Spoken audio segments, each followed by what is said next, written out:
Olá, cursistas, tudo bem? Eu sou Rony Rodrigues, professor de Teoria da Literatura 1, e hoje nós vamos conversar um pouco a respeito dos gêneros literários. Vocês já devem ter percebido que nem todo texto literário tem a mesma forma, a mesma estrutura, né, o mesmo estilo, o mesmo ritmo, enfim, o mesmo conteúdo. E aí, a partir dessa distinção, a teoria da literatura organiza essa produção em algumas espécies ou categorias que nós chamamos de gêneros literários. Essa possibilidade de divisão se realiza a partir de dois fatores. O fator ritmo, a partir do qual nós temos uma produção em prosa e uma produção em poesia. E aí vocês já devem ter percebido, por exemplo, que o ritmo, por exemplo, do texto narrativo, do conto, da novela, do romance, é completamente diverso do ritmo do texto que se manifesta através do poema. E uma outra possibilidade de divisão que leva em consideração a presença ou a ausência do fator história. Considerando essa possibilidade, os gêneros literários se dividem em lírico, épico narrativo ou dramático. No gênero lírico, geralmente nós vamos observar a ausência do fator história, visto que trata-se de um tipo de texto no qual nós vamos observar a representação das emoções, dos pensamentos, dos sentimentos de um sujeito lírico. Enquanto que o gênero épico-narrativo e dramático vão se desenrolar, vão se desenvolver, levando em consideração a presença do fator história. No gênero épico-narrativo, uma história que vai ser contada pela figura de um narrador, enquanto que no gênero dramático, uma história que vai ser encenada. Nesse curso de Teoria da Literatura 1, nós vamos enfatizar o estudo do gênero lírico, enquanto que no semestre seguinte vamos dar destaque ao estudo dos gêneros épico-narrativo e do gênero dramático. O gênero lírico ele possui esse nome porque, na antiguidade, na Idade Média, as produções em forma de poesia, em forma de poema, elas eram elaboradas para serem cantadas e eram acompanhadas por um instrumento musical denominado de lira, de onde se origina o nome do gênero. Esse tipo de texto ele se concretiza na forma do poema. E aí é preciso que a gente estabeleça uma divisão aqui entre o que seja poema e o que seja poesia, né? Eu até usei há pouco poema como sinônimo de poesia, porque geralmente nós não fazemos essa distinção, mas existe uma distinção que é feita pela teoria da literatura, porque o poema é uma manifestação que se realiza a partir de uma estrutura feita de palavras, ou seja, a partir de um texto, né, de uma manifestação linguística em forma de texto. Enquanto que a poesia tem um sentido mais amplo, né? Eu vou tentar aqui, a partir de alguns exemplos, levar vocês a essa compreensão. Então, eu poderia dizer assim, que eu enxergo a poesia numa imagem pictórica, né? Numa manifestação pictórica. Estou visitando um museu, estou visitando uma vernissagem, estou visitando uma exposição de arte, e aí eu me deparo com um quadro, ou com uma escultura, ou com, enfim, com alguma outra manifestação dessa natureza que eu considero como sendo poética. Eu estou assistindo a um filme e aí uma cena dessa narrativa fílmica me toca de tal maneira que eu também posso considerá-la poética. Ou a melodia de uma música e até mesmo a partir de alguns elementos da manifestação da natureza, como o entardecer, né, uma noite com lua cheia, que pode também ser considerado poética.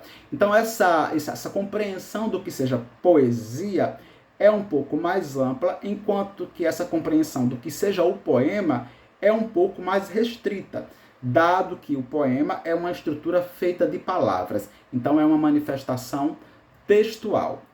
Como estávamos dizendo, o gênero lírico ele vai se concretizar, então, na forma do poema, nessa manifestação textual, na qual vão aparecer representados os sentimentos, as emoções, né? A subjetividade, aquilo que é mais íntimo, aquilo que é constitutivo desse eu que vai se manifestando através dessa produção textual. esse eu, ele é chamado de eu lírico, eu poemático, eu poético, e aí é preciso considerar que esse sujeito, ele é uma entidade fictícia, ele é uma entidade criada e que não pode ser confundida com a figura do autor, com a figura do escritor. Assim como no texto narrativo, o narrador é uma entidade fictícia, é uma entidade criada, é um daqueles 5 elementos da narrativa, conforme depois nós veremos. Aqui no texto, no gênero lírico, esse eu que se expressa ao longo do poema é também uma entidade criada, é também uma entidade fictícia que não tem relação direta com a figura do autor. E aí a gente vai percebendo também, relacionado à estrutura de um texto e de outro, algumas especificidades que são próprias desse gênero lírico. O gênero lírico ele se organiza geralmente em versos que são distribuídos na forma da estrofe, né? Um conjunto de versos que na sequência, nas aulas seguintes, nós vamos problematizar um pouco mais para vocês, fazendo as distinções dos tipos de verso, dos tipos de estrofes.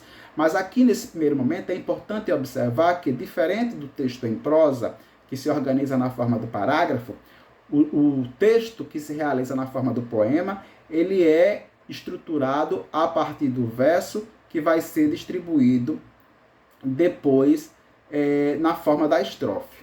É um texto no qual, como já dissemos, vai aparecer representada a subjetividade de um sujeito lírico que vai se manifestando ao longo do texto. E aí, por conta disso, não é um texto que se propõe a contar uma história, né? Geralmente não é um texto que se propõe a contar uma história, ainda que, como eu disse anteriormente, a gente possa encontrar alguns poemas narrativos. É óbvio que a gente está falando aqui de algumas características que são mais gerais, mas nós estamos aqui também modalizando o nosso discurso, porque é possível, né, encontrar alguns poemas em forma de narração.